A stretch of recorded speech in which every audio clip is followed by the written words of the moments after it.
Maíra Poubel, professora de História. A gente vai ver aqui agora no explicador virtual sobre mais um movimento social urbano que aconteceu na República Velha durante a República Oligárquica. Vamos falar sobre a revolta da Chibata. A revolta da Chibata aconteceu em 1910. O nome está dizendo, né? Chibata. O que é chibata? Chibata é o que dá chibatada. Chibatada é como se fosse assim, você pegar, por exemplo, um pedaço de alguma coisa e bater. Isso é levar uma chibatada. Mas por que isso? Vamos lá.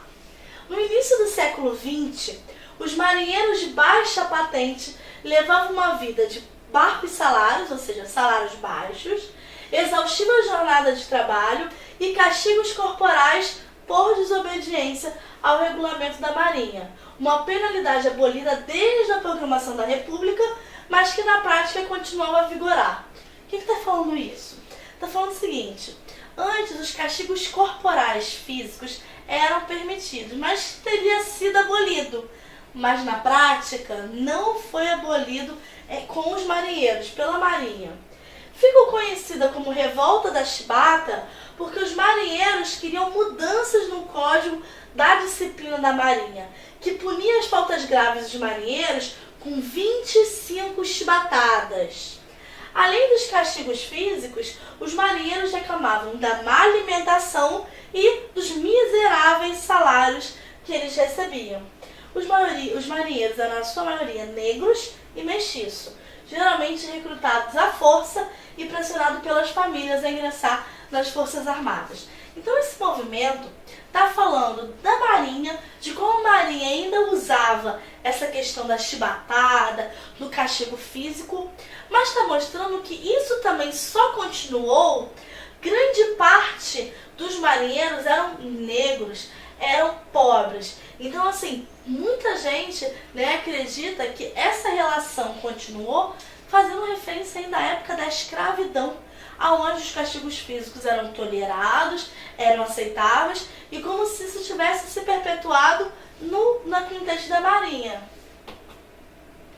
Os castigos físicos abolidos na Marinha do Brasil, um dia após a proclamação da República, foi extinto. Foram restabelecidos no ano seguinte, por um decreto que nunca foi publicado no Diário Oficial, o qual, mesmo assim, foi tomado por base pela Marinha de Guerra, estando ele previsto. Então, o que acontece? Proclamou a República. No dia seguinte, foi proibido o castigo físico. Um ano depois, foi feito um decreto onde, a gente vai ver agora, que poderia voltar. Só que esse decreto nunca foi publicado no Diário Oficial, o que de fato pode ser entendido como uma ilegalidade. Um decreto que nunca foi, de fato, que não deveria ter sido exercido. E aí estava escrito o quê? Para faltas leves, prisão a ferro na solitária. Por 1 a 5 dias, a pão e água. Faltas leves repetidas, idem. Só que aí por 6 dias no mínimo. Faltas graves, 25 chibatadas no mínimo. Então, a revolta da Chibata está lutando exatamente pelo fim disso daqui. Claro, tem outras coisas que a gente vai ver, mas o principal, o que motiva, é essa questão das chibatadas.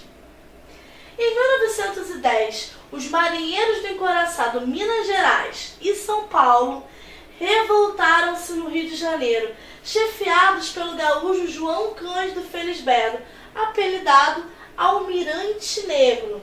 Esse daqui é o Almirante Negro. E reivindicavam fim dos castigos corporais, folgas semanais e melhores salários. Então você vê, a questão das chibatadas estão aqui, no fim dos castigos corporais. Mas junto com isso, eles têm outras reivindicações, como por exemplo, melhoria das condições de trabalho, tanto na questão do descanso, com mais folgas, e melhores salários. Então aqui você tem a figura do João Cândido Felisberto, conhecido como Almirante Negro, um marinheiro brasileiro notório por ter liderado a revolta da Chibata. No final aqui a gente vai ver uma música, que fala do João Cândido. Mas eu já vou adiantar uma coisa para vocês. Ele era conhecido nessa época da revolta como Almirante Negro. E aí tem a música que falava dele na época da ditadura militar. Né? A revolta da Chibata é uma revolta que ainda não foi muito digerida pela Marinha, né? Não é vista ainda com bons olhos dentro da história. Então, quando foi feita essa música, tinha assim, salve o Almirante Negro. E foi censurada essa música e teve que mudar como o Navegante Negro. Por quê? Não queria que se exaltasse como almirante alguém que tivesse liderado de dentro das Forças Armadas uma revolta contra o próprio país, contra o próprio lugar que deveria defender. Os rebeldes enviaram um telegrama ao presidente da República, né? João Cândido lidera, e aí os revoltados vão e mandam um telegrama para o Hermes da Fonseca, comunicando a decisão de bombardear a cidade do Rio de Janeiro, caso não fossem atendidas as suas solicitações. E aí, quase que pego de surpresa, a revolta recebeu o apoio dos deputados de oposição e pressionaram o governo federal a ceder às suas exigências. Então, assim, quando tem essa questão, vamos bombardear a cidade do Rio de Janeiro. Cidade do Rio de Janeiro ainda era capital federal. Então tá, se eles estão pedindo isso e vão bombardear, ok, vamos ceder às exigências. Então aqui você tem a figura, né, dos marinheiros aglomerados, esses revoltosos. O que acontece é que se eles prometeram que iam cumprir todas as exigências, eles não cumprem o combinado. O decreto de anistia, que era uma das exigências, junto com aquilo, né? Então era o seguinte, a gente tem essas exigências, queremos o fim dos castigos físicos, a gente quer a folga semanal, a gente quer melhores salários e queremos ser anistiados, ou seja, queremos o perdão. É assim, a anistia eu me rebelei contra você, vamos acabar e nada vai ser feito contra mim.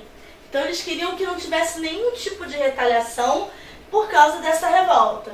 Só que o decreto de anistia foi descumprido. O governo prometeu, mas tipo assim, mentira, não vou, eu quero perseguir sim. E passou a perseguir e prender os marujos. Uma suposta revolta, também integrada por marinheiros na Ilha das Cobras, foi o fato culminante para a perseguição e prisão dos rebeldes. O governo ordenou que o exército atacasse a ilha e derrotasse seus opositores. Então aqui nessa foto está mostrando a repressão em massa, que após a revolta da Chibata, marujos são conduzidos presos pela rua da então capital federal. Então aconteceu isso. Eles apanhavam, tinham chibatadas, ganhavam poucos salários, as condições eram ruins. Se revoltam e aí falam que, se não forem atendidas as exigências, vão bombardear a cidade. E aí, meio que com medo de que isso acontecesse, eles falam, não, tudo bem, vocês vão ter anistia e todas as exigências. Mas isso não é feito. E aí, quando eles param, eles não só não têm anistia, como são perseguidos. Os poucos sobreviventes foram deportados para a Amazônia, para trabalho forçado nos seringais. O principal personagem desse episódio, marinheiro João Cândido, ficou preso na Ilha das Cobras com outros 17 companheiros, onde 15 deles acabaram morrendo alguns dias. O Almirante Negro sobreviveu, mas foi internado no Hospital de Alienados do Rio de Janeiro. O Hospital de Alienados, você internava os que eram os malucos, e começaram a alegar que ele estava com problemas mentais e foi internado nesse Hospital dos Alienados. Julgado em 1912, João Cândido foi absolvido. O mesmo aconteceu com os sobreviventes da revolta. O preço foi alto, mas o movimento pode ser considerado vitorioso. A revolta da Chibata é até os dias de hoje um tabu dentro da Marinha do Brasil. Exatamente porque você pensa em Forças Armadas, você pensa na hierarquia. E aqui está representando o quê? Uma insubordinação. uma quebra de hierarquia, onde os marinheiros estão se botando contra a força, a instância maior. Vamos à música que eu falei para vocês.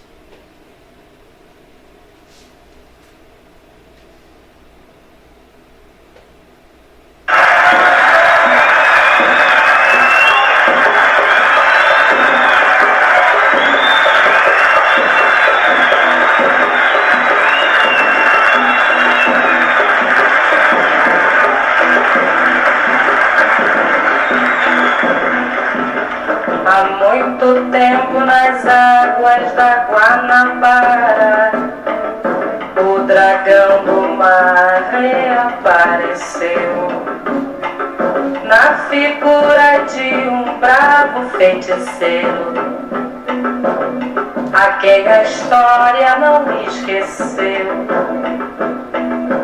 Conhecido como navegante negro, tinha a dignidade de um mestre-sala, e ao acenar pelo mar, na alegria das regatas, foi saudado no porto pelas mocinhas francesas, jovens polacas e por batalhões de mulatas. Rubras cascatas jorravam das costas dos santos entre cantos e chibatas, inundando o coração do pessoal do porão, que a exemplo do feiticeiro gritava então: glória aos piratas, às mulatas, às sereias, glória à farofa, à cachaça, às baleias, glória a todas as lutas inglórias, e através da nossa história não esquecemos jamais.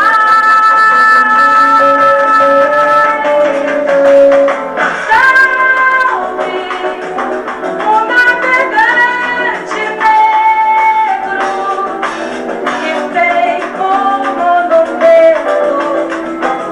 as pedras pisadas do cais mais alto. Bom, por que essa música?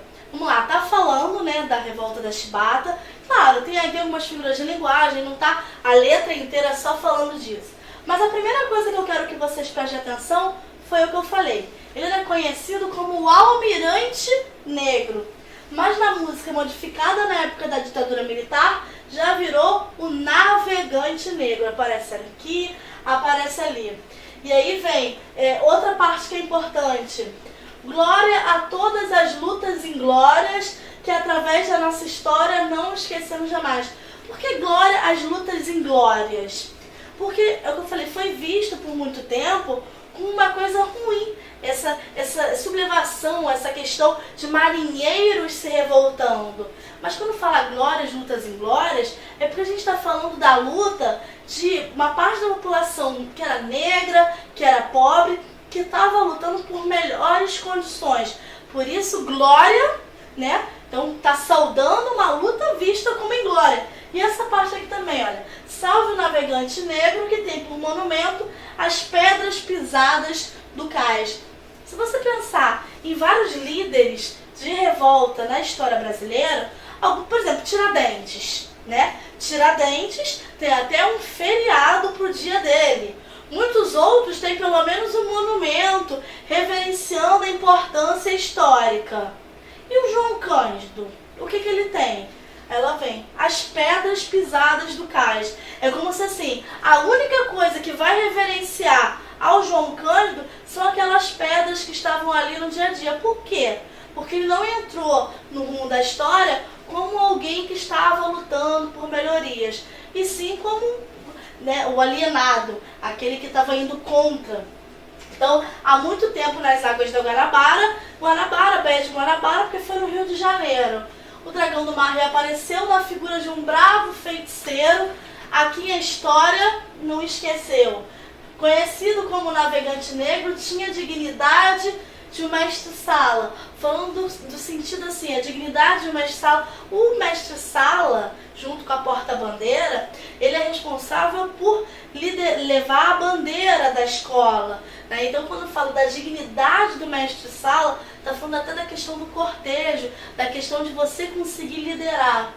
A alegria das regatas, outra coisa, rubras cascatas jorravam das costas dos santos entre cantos e chibatas. Tá falando o quê? Rubras cascatas, cascatas vermelhas de sangue, jorrando das costas por causa das chibatadas. Então essa música aqui, gente, ela é muito, muito importante, muito interessante para a gente pensar sobre a revolta da chibata e como que ela ficou para nossa história, né? Se a revolta da vacina ficou como uma coisa assim, aconteceu no Rio de Janeiro, porque misturou junto com Bota Abaixo, né? Algumas são conhecidas pelo caráter religioso, como Canudos, Contestado.